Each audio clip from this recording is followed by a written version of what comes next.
Rue de San Francisco, une production Quinn Martin, avec Karl Malden et Michael Douglas.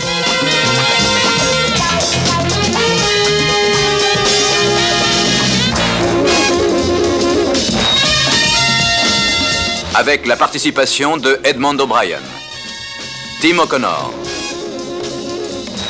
David Opatoshu et Eileen Eckhart.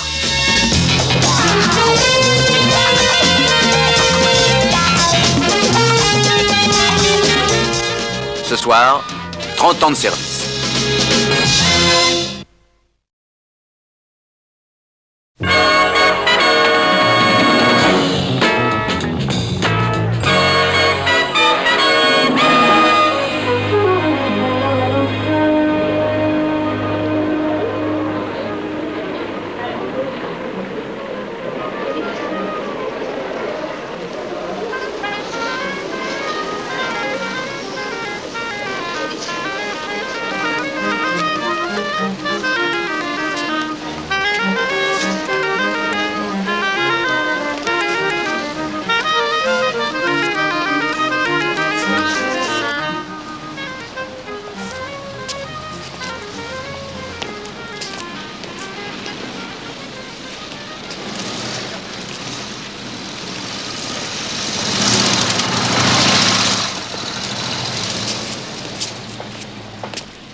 Entrée réservée aux livreurs.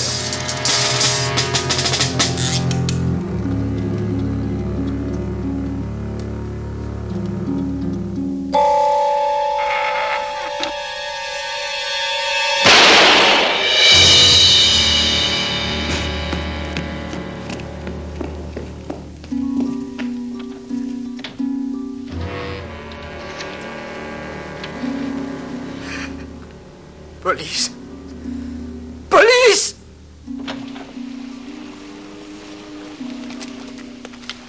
Un séjour, merci. Vous auriez pu le bousculer un peu, non? Oui, je sais. Quand je pense à tout ce que vous avez fait pour lui, il pourrait vous rendre le service de répondre à vos questions. Mais après tout, il ne sait peut-être rien. Il était prêt à l'ouvrir, il fallait le pousser un peu. Bah, l'occasion se représentera.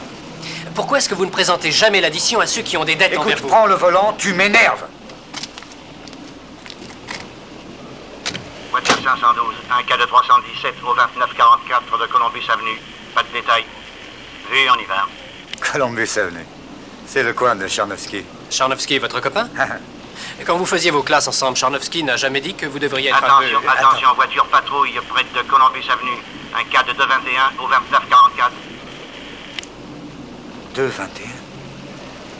On a descendu Charnovsky. Démarre et en vitesse.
fichu.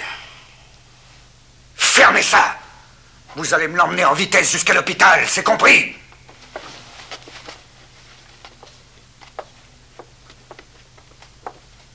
Allez, allez! Ne restez pas là, reculez un peu. Voyons, ne restez pas là! Alors, reculez, reculez.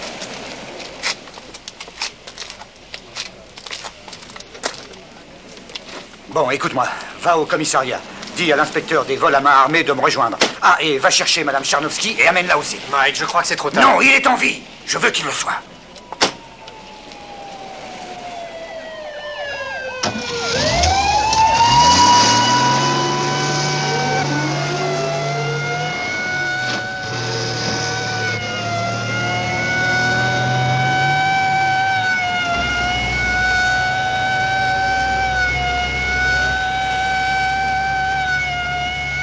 Tiens le coup, Georges. Tiens le coup. Tu vas tenir le coup, tu m'entends? C'est Mike, Georges. Il t'a tiré dessus, Georges. C'est assez moche. Mais tu es fort comme un bœuf et c'est pas encore ça qui va te vider de ton sang. Georges.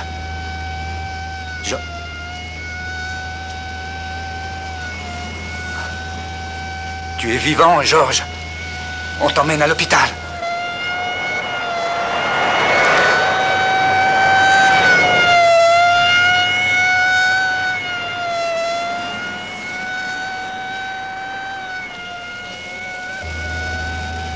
On est passé Jefferson Avenue.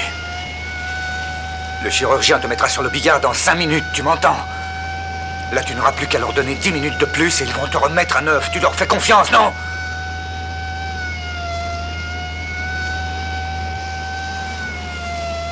Stella va arriver, Georges. Et si tu crois qu'elle va renoncer au voyage que tu as promis de faire avec elle, tiens le coup, on y est presque, on va arriver. On passe le boulevard Embarcadero et Georges, tu dois être furax, non? Hein? Contre ce petit salopard qui t'a descendu. Ah, Marquette, on passe la rue Marquette, Georges. Une petite minute et on y est. Tu entends, Georges? Plus qu'une minute. Tu auras le temps de prendre quelques jours de vacances. Tu seras en pleine convalescence pour le banquet de la préfecture. Et tu auras ta médaille pour 30 ans de bons et loyaux services. L'hôpital, ça y est, on arrive à l'hôpital. Georges. Georges, c'est moi, Mike. Stella va arriver. C'est la rue Potrero. Ça y est, on y est. Georges. Georges, on y est. Écoute-moi.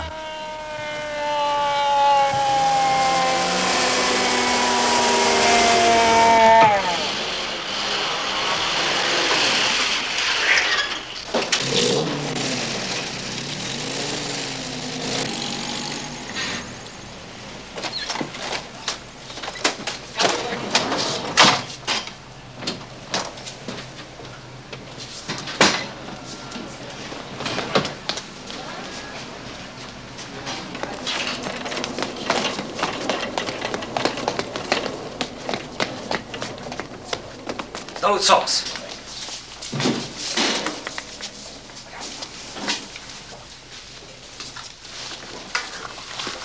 Ne restez pas là. Je veux rester. Sandy, donnez-moi un masque. Je vous dis de sortir, Mike. Tiens le coup, Georges.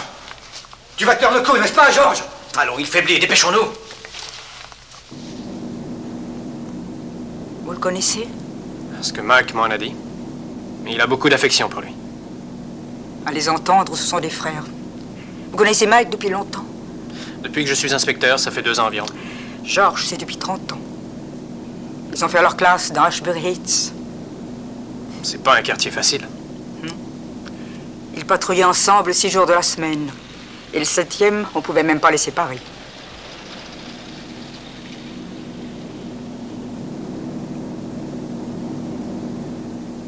Ils font des miracles dans cet hôpital, Madame Charnovsky. Des miracles. Vous êtes gentil. Je souhaite qu'on n'ait pas besoin de miracles. Joe, c'est Stone. Passe-moi ma crédit. On demande le docteur Preston. Le docteur Preston. Ma crédit, Stone.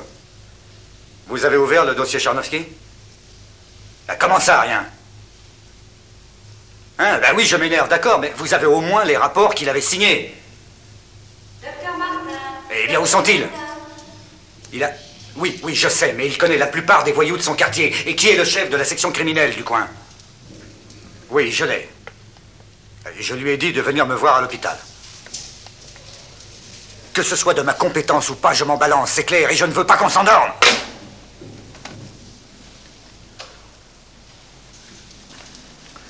Pour l'instant, il est vivant. Ça ne tient plus qu'à un fil, mais il est vivant. C'est à vous qu'il le doit. Le chauffeur de l'ambulance était sûr qu'il serait mort en arrivant. Ah, ce sont des balivernes, tout ça. S'il est vivant, c'est à vous qu'il le doit. Et je vous remercie. Mais il vous a entendu. Madame Charnovsky? Oui. En toute franchise, il n'est pas en bon état. Il a été touché au ventre. Et il a perdu beaucoup de sang. Vous le sauverez. Oh, les réactions sont bonnes, mais je ne peux rien vous promettre. Merci. Excusez-moi. Mike.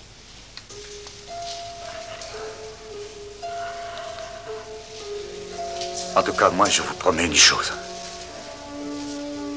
Ça prendra le temps que ça prendra. Mais j'aurai le salopard qui a fait ça. Venez vous asseoir. Je vais chercher une chaise. Soyez courageuse. Voilà. Si vous avez besoin de quelque chose, Steve s'en occupera. Je vous remercie. Le docteur Où est Fred David? est d'urgence. Et il a dit qu'il viendrait. Quand? Dès qu'il pourrait. Mais il devrait être là depuis une demi-heure. Mike, le voilà qui arrive. Salut Mike, comment va-t-il? Pas fort. Tu as quelque chose? Voilà, le suspect a 1m75-80, il pèse à peu près 75 kg, âge approximatif 30 ans. Pantalon et chaussures noires, chemise beige, entré par la porte de derrière, il a braqué son arme sur le commerçant à 16h40, un bar couvrant son visage. Il a pris $324 dans le tiroir caisse et 110 dans le portefeuille de Beeman. L'officier de police Charnovsky est entré par la porte de service à moins le quart environ, le suspect a battu Charnovsky et a fui. Beeman n'a rien pu dire de plus. Pas de bijoux volés? Par où s'est-il enfui? Par derrière, par devant, en voiture, à pied, à vélo, hein? Nous vérifions, je n'ai que 2 hommes avec moi. Ça ne va pas, Roy. Ça ne va pas, ça veut dire quoi? Tu n'as rien du tout. On fait ce qu'on peut. On fait ce qu'on peut, ce n'est pas suffisant pour moi, et je m'en charge. Minute. Cette affaire est à moi, Roy. Tu ne dis rien parce que je sais ce que tu penses. Je sais que ce n'est peut-être pas de ma compétence. Et je te conseille de ne pas venir me dire que tu as fait le maximum parce que tu n'as rien fait. Un bleu aurait accumulé plus de renseignements que vous trois. Rappelle-toi que le temps presse. Permets-moi de te dire une chose. Si jamais je rate ce salopard, c'est parce que tu as été au-dessous de tout. Mais qui te donne la permission de me juger? On ne t'a pas nommé commissaire depuis Si tu hier, veux je dire suppose. quelque chose Oh, sur tu ma te prends façon de... investi. Exactement, je le crois avec Exactement, mais Steve. t'es Si ça fou. ne te plaît pas, dépose une plainte. Mais enfin...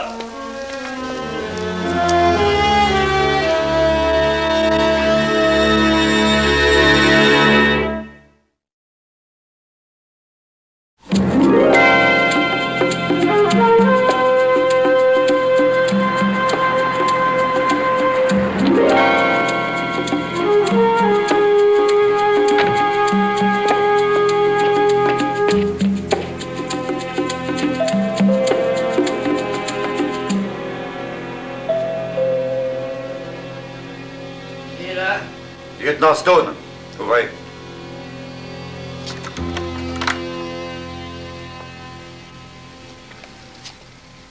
Ça aurait pu attendre demain, non?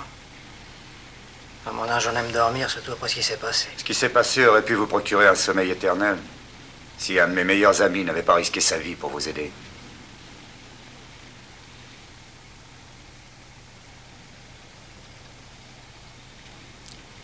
D'accord, j'en ai pour 1 minute.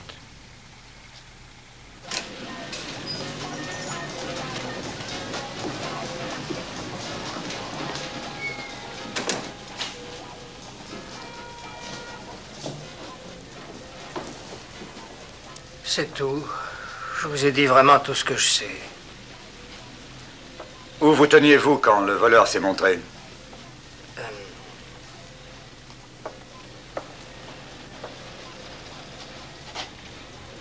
Vous étiez tourné comme ça? Non, Et il est entré par derrière, par là. Oui. Et vous n'avez rien entendu? Si, je l'ai entendu. Je me suis retourné et il était devant moi. Qu'est-ce qu'il vous a dit? Ça, je m'en souviens pas très bien. Non, je vous en prie, faites un effort. Je crois qu'il a dit... Ne bougez pas. Ne touchez pas au tiroir-caisse. Ensuite? Ensuite, il m'a demandé de baisser mon store et de pendre le panneau de fermeture. Comment parlait-il? Hein? Oui, avait-il un accent, un défaut de prononciation? Non. Ensuite, qu'a-t-il fait? Il m'a dit de me tenir dans ce coin. Où ça? Ici? Oui, et il a pris l'argent. Qui a ouvert le tiroir-caisse, lui ou vous? C'est lui. Comment? Avec quel doigt? Avec quel doigt? Oui, avec lequel de ses doigts a-t-il ouvert le tiroir-caisse? Eh ben... Oui, avec celui-ci, je crois. Vous en êtes sûr? Oui, il me semble bien. Droitier? Oui, je m'en souviens. Il a fait passer son arme de sa main droite dans la main gauche pour pouvoir prendre les billets. Et comment a-t-il fait pour les billets que vous aviez sur vous? Eh bien, il les a demandés et je les lui ai donnés. Comment? Je les ai mis dans sa main. Comme ça? Oui. Vous étiez près de lui à ce moment-là. Il avait bonne ou mauvaise haleine? Alors ça, je me rappelle pas. Il puait le vin. Ou peut-être la bière. Et le tabac, non? Non, ça, je ne... Le basque. Vous avez dit un bas. Un bas de quelle couleur? J'en sais rien.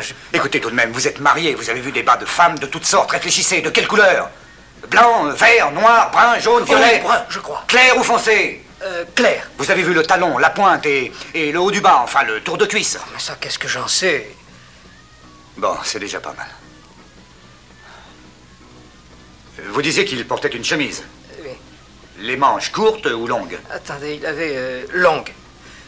Les chaussures noires ou brunes? Brune. De quel genre? Écoutez... Allons, un petit effort. Quel genre? Jeune, à la mode, dans le style avec une boucle de métal. Ah, il y a un autre petit détail, n'est-ce pas? La pointe, elle était comme... Ça vient. Éraflée. Si j'ai noté ce petit détail, c'est que les chaussures de mon fils avaient les mêmes éraflés. Bon, alors, et le style, vous l'avez remarqué? Style italien, il me semble, les bouts... carrés, oui, c'est ça, carrés, comme on en voit qui sont portés par les jeunes. Autre chose, tant qu'on y est. Voyons. Ah oui, son pantalon, il avait des bosses aux genoux. Et il n'était pas de la qualité des chaussures. Ah. Je suis très étonné de voir tout ce que j'ai remarqué. Est-ce que... Enfin, comment marchait-il? Comme un athlète ou en traînant les pieds? Normalement. Et son attitude était calme, sûre de lui, nerveux ou bien quoi?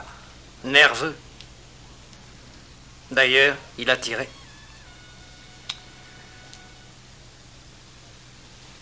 Pas de moustache? Non, pas de moustache. Des pattes, oui, il me semble en tout cas. Bon, Joseph, je vous reconduis chez vous. J'espère vous avoir été utile.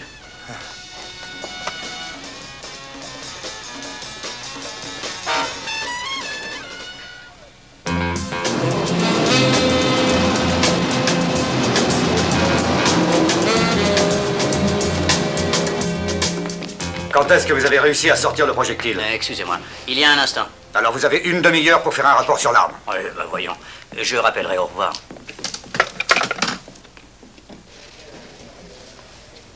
Hey, Mike.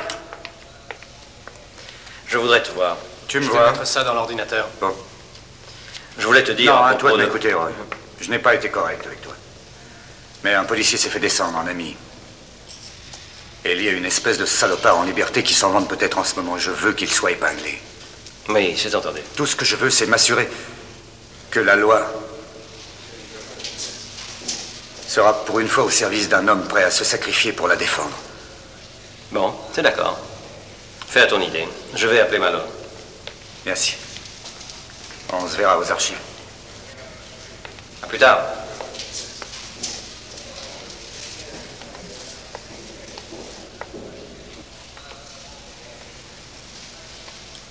Vous voulez du café? Noir, merci.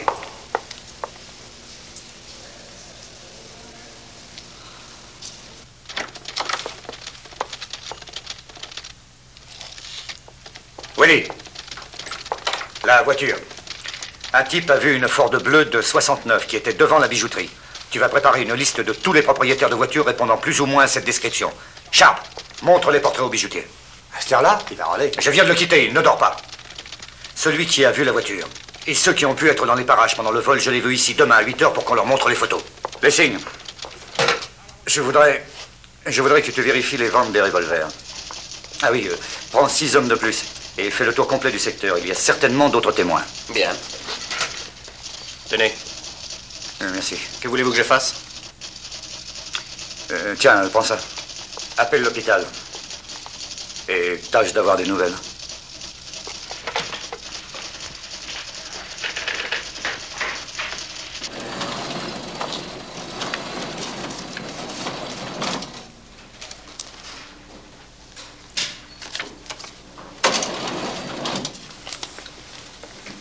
Ah, Mike, la sélection faite par l'ordinateur. Une bonne petite douzaine de drogués, de voleurs à la tire, les récidivistes du coin, des minables, quoi. Nous faisons le maximum, Mike. Oui, oui, merci. Mike! Tu te sens bien, hein? Oui, George bien a sûr. repris connaissance. Enfin, une bonne nouvelle.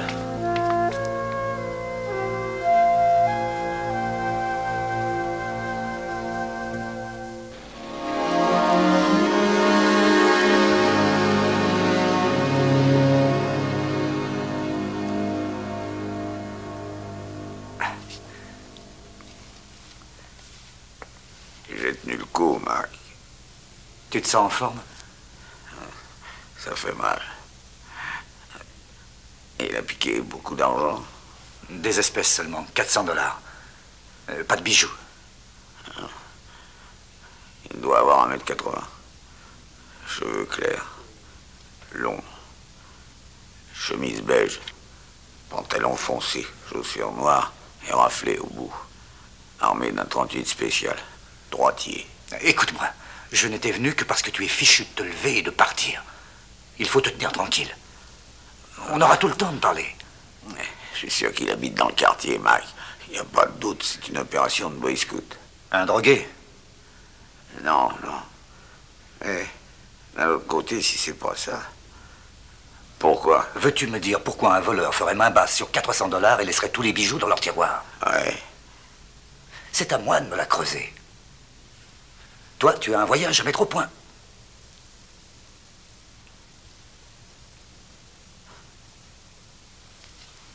Et tâche d'être posé. Ouais. Ah, mademoiselle. Excusez-moi, je suis navré, mais voyez-vous, il y a bien 5 minutes que M. Charnovski a besoin de vous. Je vous ai sonné. Merci. Je vous en prie. Je vais y aller.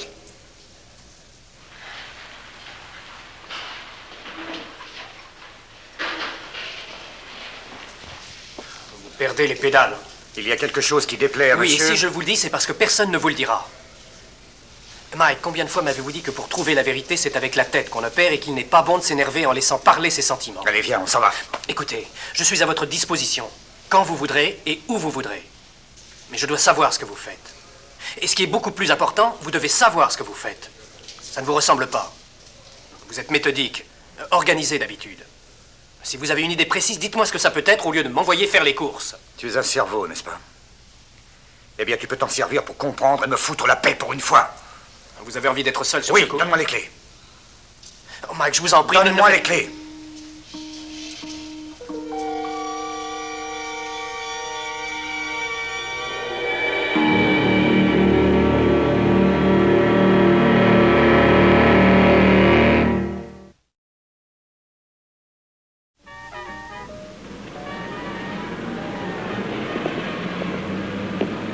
On commence dans un instant. Il faut avoir vu ce merveilleux spectacle de variété que personne n'a encore osé montrer. Et là, vous arrivez bien, vous êtes juste à temps. Saslo, Eddie Saslo, lieutenant Stone. Pour moi, j'ai déjà J'ai une voiture à 2 pas d'ici, venez, je vais vous interviewer. Si on mettait ça plus tard, hein, monsieur, j'ai Ça un ne vous travail... rappelle rien, qui le me vol de fait la recette du magasin Frienne, rue Folsom? Ah, ok. Et celui du supermarché? Ça va écraser, j'ai déjà tout dit à l'inspecteur Gray. Mais bon Dieu, si on vire de ce boulot, qu'est-ce qui va me rester? Il y a eu un hold-up dans le secteur.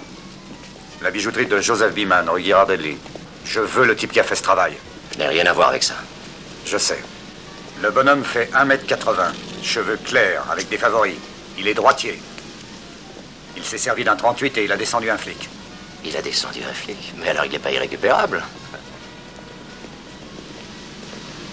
Ça va, je rigolais. Tu connais toute la vermine, qu'elle marche ou qu'elle rampe.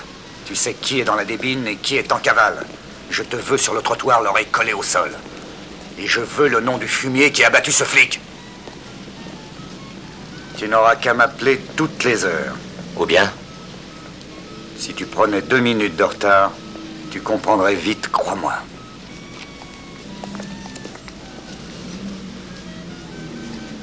Il faut avoir vu notre merveilleux spectacle de variété. Entrez, vous ne pouvez pas mieux tomber. On va commencer. Profitez-en.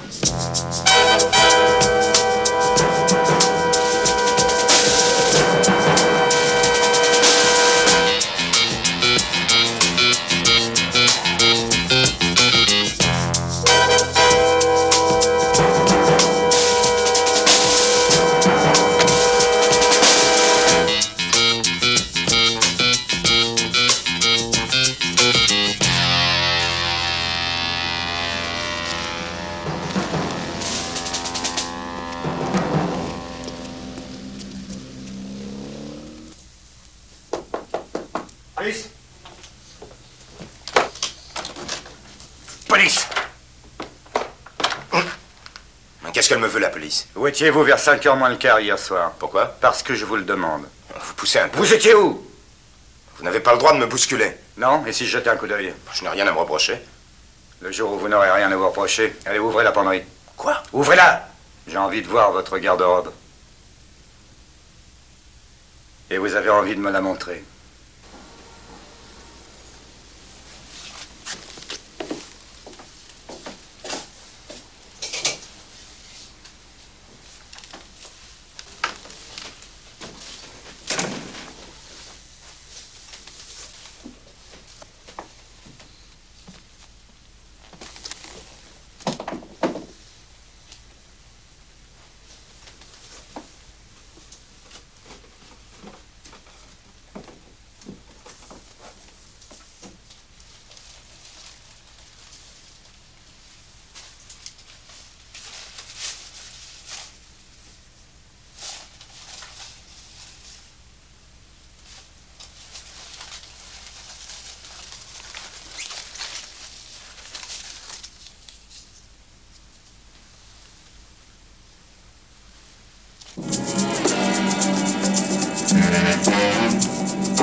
Alors, où étiez-vous hier à 5h moins le quart? Et je vous conseille d'avoir un alibi solide. C'est du vol, vous n'avez pas le droit de me prendre ça. Donne-moi ton feu. Quoi? Mais je n'ai pas d'arme.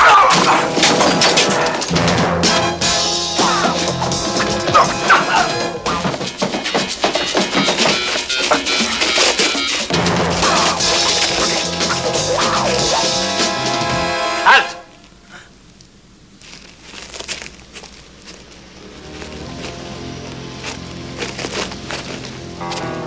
Avancez par là. Allez, plus vite que ça, compris? Restez là, les jambes écartées, comme ça.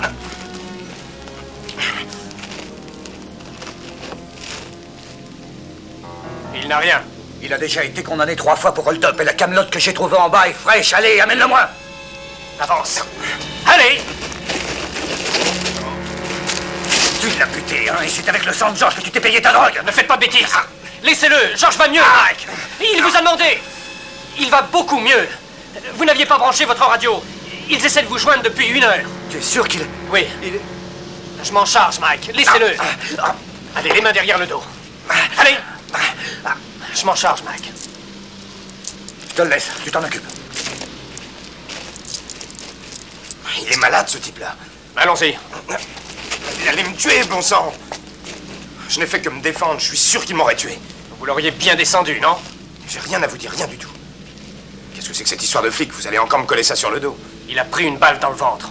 Quoi, un flic? Faudrait pas me pousser à bout, petite lavette. Vous croyez que c'est moi? Le lieutenant le croit. Eh bien non, c'est pas moi. Je vous jure que j'ai jamais tué. De quelle heure a-t-il parlé? Je ne me souviens pas. Hier à 5h moins 20, moins le quart. Il faut que je me souvienne. Moins le quart. Ah oui, je me souviens. Je peux prouver où j'étais. J'étais avec des gens. Avec qui étiez-vous? Une bande de copains, on jouait. À quel endroit? Un bar du côté de Union Street, dans la salle du fond. C'est dans la région de Ghirardelli. Ouais. C'est justement là qu'on l'a descendu. Allez, avancez! Non, c'est pas vrai, je vous ai dit la vérité. J'ai joué avec eux toute l'après-midi. Il faut espérer qu'un de vos partenaires vous servira de témoin. Sinon, ce sera difficile de vous disculper. Avancez!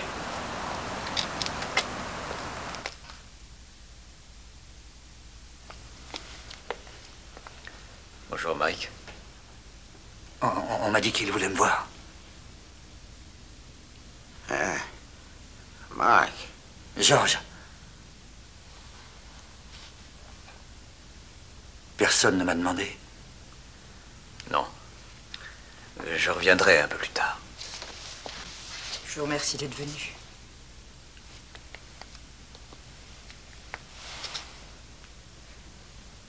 Laisse-nous parler. Hein, Stella, d'accord? Bien sûr.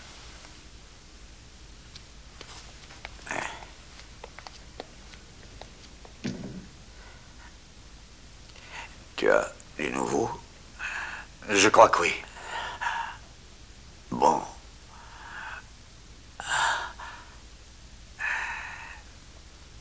Je ne m'en sortirai pas. Oh, ne dis pas ça, voyons, George, c'est stupide. C'est vrai. Il faut voir la vérité en face. La vérité qu'on a passée tant d'années à vouloir respecter. Je n'ai plus d'illusion. Tais-toi. Tu es fatigué, c'est naturel. Non. Non.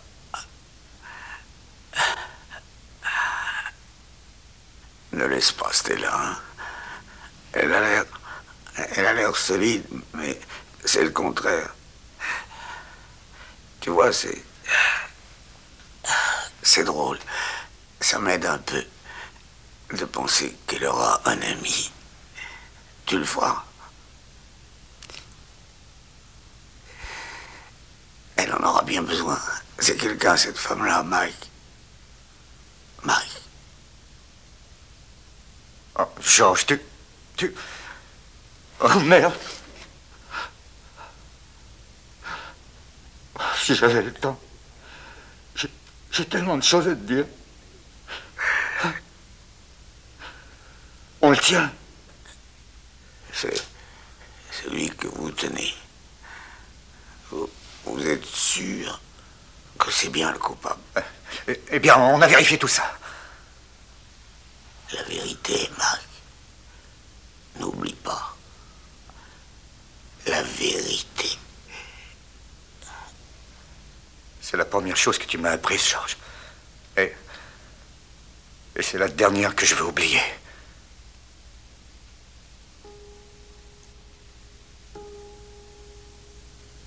Stella.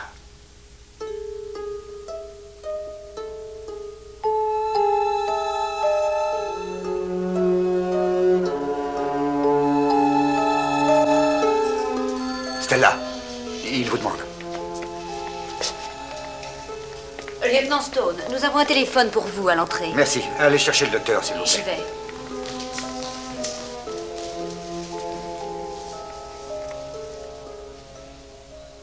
Oui, Stone. Bonjour, Mike. Je crois qu'on a quelque chose. Sur Jarvis? Non, il a un alibi indiscutable, mais qui fait justement apparaître plusieurs noms et peut-être un motif. Quand George s'est fait descendre, Jarvis jouait au dé du côté d'Union Street, à 300 mètres de la bijouterie. Ils étaient 6 ou 8. Maintenant, écoutez ça. Un des joueurs était perdant. Il s'est levé et il est parti. Et un peu plus tard, il est revenu avec environ 400 $. Quoi? Vous avez bien entendu, 400 $. Et les chaussures éraflées, c'est facile à comprendre. Ils jouent par terre, à genoux. Ils usent les pointes de leurs chaussures. Et l'heure colle, 5h moins le quart environ. Qu'est-ce que vous en dites? Il perd, il s'en va, il revient et c'est arrangé. Tu as le nom du type? Oui. Fisher. Carl Fisher. Vous le connaissez? Mike? Allô? Oui. Je disais que vous le connaissiez. Vous l'avez déjà épinglé pour attaque à main armée. Alors, voulez-vous venir? Je peux peut-être vous attendre ici. J'ai déjà l'adresse de Fisher. C'est une pension sur la Mariposa. On y serait en 10 minutes. Oui, attends.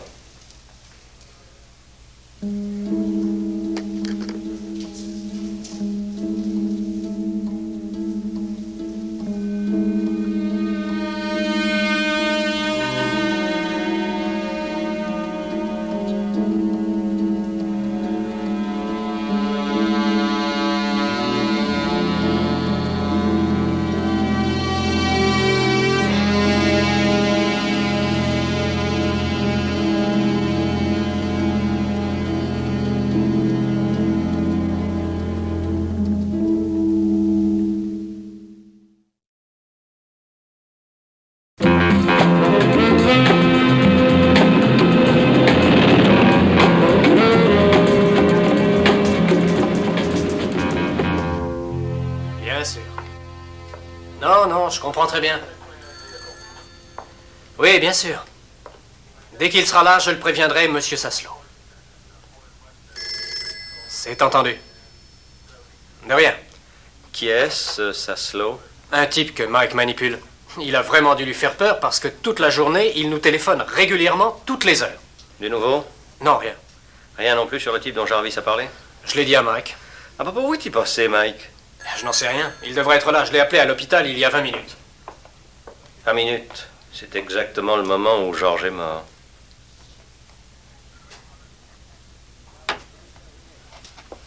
Mike, t'avais parlé de George? Non.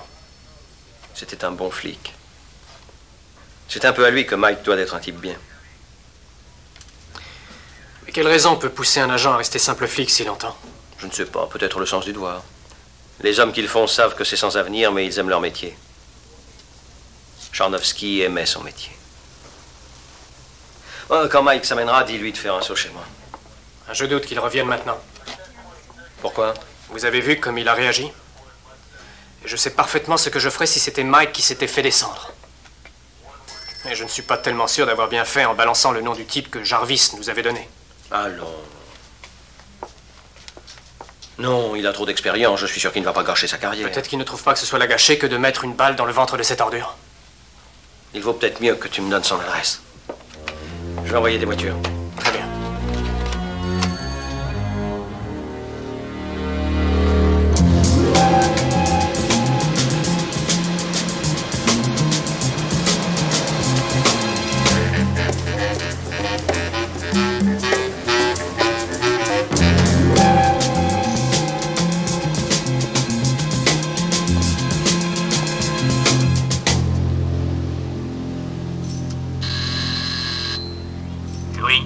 Monsieur Garland, lieutenant Stone de la police de San Francisco. Ouvrez, s'il vous plaît.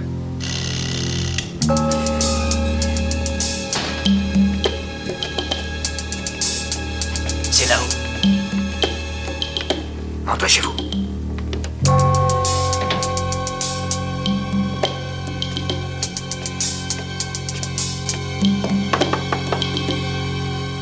C'est ouvert. Qui est là? Police, monsieur Fisher.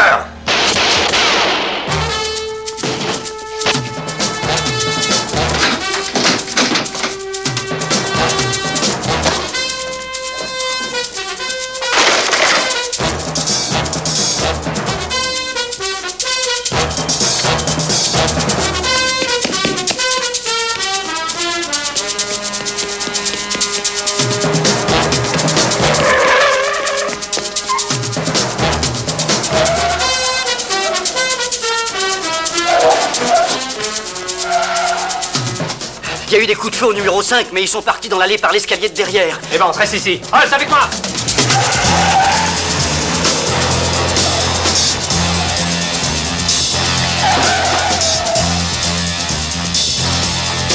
Par là!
Ah, eh ben, je dois t'attirer comme un aimant. Je vous ai entendu courir.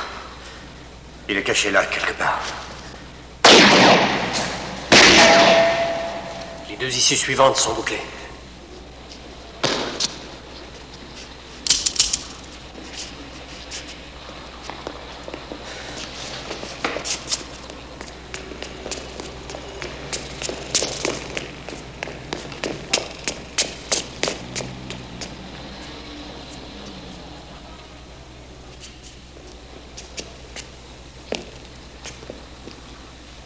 Il n'a plus d'armes, Mac.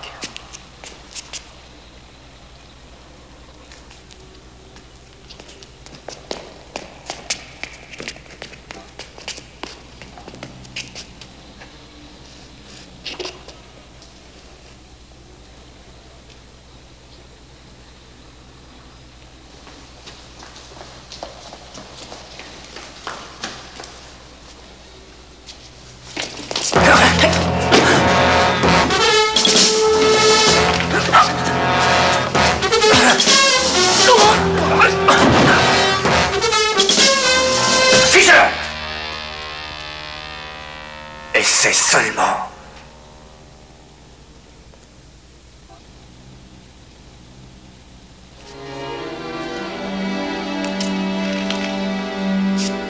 Debout.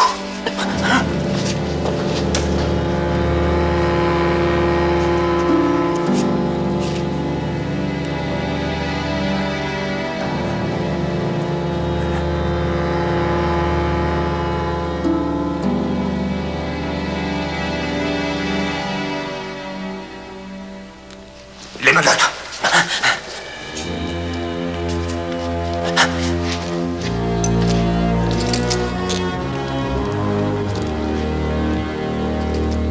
Allons-y.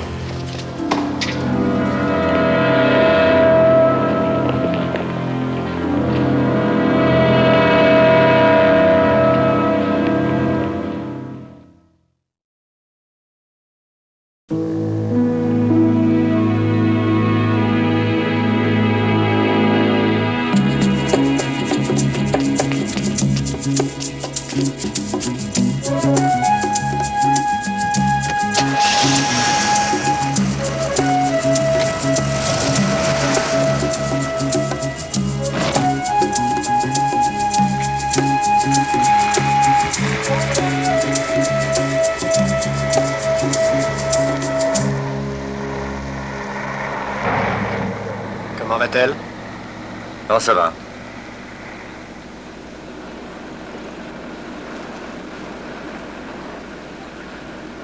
Elle récupère vite. C'est une femme pleine de vie. Quelle heure as-tu, s'il te plaît? 1h moins le quart. Bon, c'est moi qui offre le déjeuner. On va aller chez Mam. J'ai de quoi payer. Qui est-ce qui me disait que j'oubliais souvent de présenter la facture à mes débiteurs? C'est moi. Bon, alors, qu'est-ce qui t'empêche d'accepter mon invitation? Rien, mais je ne vois vraiment pas ce que vous me devez, c'est tout. Oui, ça y est, du vrai. Surtout après ce que tu m'as fait. Non, mais le culot de me mentir à moi. Mais de quoi est-ce que vous parlez? Georges qui voulait soi-disant me voir.